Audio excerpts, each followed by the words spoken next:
Hello hi friends, welcome back to my channel. So ఇక్కడైతే మా అమ్మ అయితే మొన్న జంతికలు చేసుకోమని పిండి అయితే ఇచ్చింది కొంచెం. ఎందుకంటే నా మీద నమ్మకం ఎక్కువ, నాకు జంతికలు చేయడం రాదు, ఇదే ఫస్ట్ టైం చేయడం. ఎలా చేయాలి ఏంటని అడిగితే మమ్మీ అయితే చెప్పింది.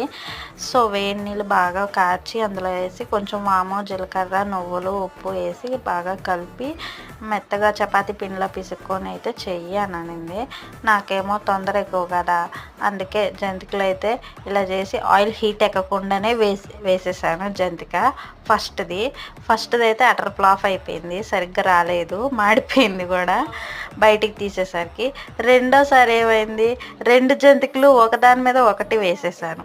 అలా ఉంటుంది మనతో పెట్టుకుంటే. సో ఎలాగో అలా నానా తంటాలు పడి అయితే ఎలాగో అలాగైతే జంతికలు అయితే చేసేసాను. టేస్ట్ అయితే ఓకే, పర్లేదు. ఎంతైనా అమ్మ వంటే కదా. సో నా వీడియో నచ్చితే లైక్ చేయండి, షేర్ చేయండి.